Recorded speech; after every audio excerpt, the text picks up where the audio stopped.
Hi friends, குட்டி தட்டில் அந்த அம்மாவுக்கு புளியோதரையை போட்டு ஒரு குட்டி ஸ்பூனால் வாயில் கொண்டு போய் வச்சா முறைக்க வேணான்னு தட்டி விட்டுச்சு ஃப்ரெண்ட்ஸ்.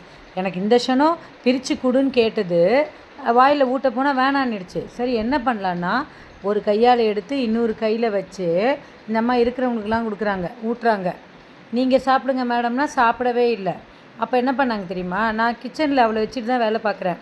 ஒரு சேரை போட்டு கிச்சனில் நிற்க வச்சுப்பேன், கூடயே என் வேலையெல்லாம் பார்த்துட்ருப்பேன். அதெல்லாம் பார்த்துட்டு என்ன பண்ணுறாங்கன்னா, ஒரு பாத்திரம் பாருங்கள், அந்த மக்கள் மினியேச்சரில் ஒரு கடாயி, ஒரு தோசை கல், 2 ஸ்பூனு, ஒரு அன்னக்கூடை, ஒரு ஸ்டவ்வு, ஒரு சாதம் வடிக்கிற பாத்திரம், இதெல்லாம் இப்போ வாங்கிட்டு வந்தாங்க ஜானு. இவங்க என்ன பண்ணுறாங்கன்னா, எடுத்து அதில் மம்மம் பண்ணுறாங்களாம். அங்கே பாருங்கள், தோசை சுடுறாங்களாம். தோசை சுட்டு எல்லாருக்கும் கொடுக்குறாங்க. ஆ ஆ ஆன்னு. நான் தோசை சுடும்போது இவ்வளோ இடுப்பில் வச்சுட்டு தாங்க சுடுவேன் டெய்லி. அதை பார்த்துட்டு அது தோசைக்கல் கரண்டி எடுத்து இப்படி சுடணும் அப்படின்னு நல்லா தெரிஞ்சிருக்கு. நான் என்ன பண்ணேன், பாட்டி கொஞ்சம் குடுமா அப்படின்னா, அடுப்பில் வச்சு சுடுமான்னு, அது அடுப்புன்னு அது கெஸ் பண்ண மாட்டேங்குது. அது அடுப்புன்னு ஒத்துக்கலை. ஆனால் தோசைக்கல் கரண்டி நல்லா தெரியுது ஃப்ரெண்ட்ஸ். ஸோ மம்மம் செய்கிறேன் அப்படின்னு உட்காந்துக்கிறாங்க.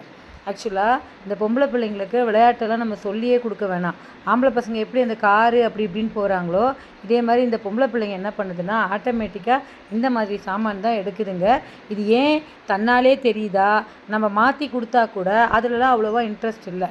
எவ்வளோ பொம்மை இருக்குது, எவ்வளோ கார் பொம்மை இருக்குது. ஆனால் இந்த மினியேச்சர் சொப்பு சாமான் வாங்கிட்டு வந்து கிட்டத்தட்ட 1 மணி நேரம் விளையாடினாங்க. பாருங்கள், எனக்கு தராங்க பாருங்கள், சமைச்சு கொடுக்குறாங்களாம் எனக்கு. இதில் உடச்ச கடலை, பூண்டு இதெல்லாம் போட்டு கொடுத்தா அதுதான் குக்கிங்கா. அப்படி இப்படி போட்டு சுற்றுறாங்க. உங்கள் வீட்லேயும் பாப்பா இருக்கா, இந்த மாதிரி பண்ணுறாங்களா? லைக் பண்ணுங்கள் ஃப்ரெண்ட்ஸ்.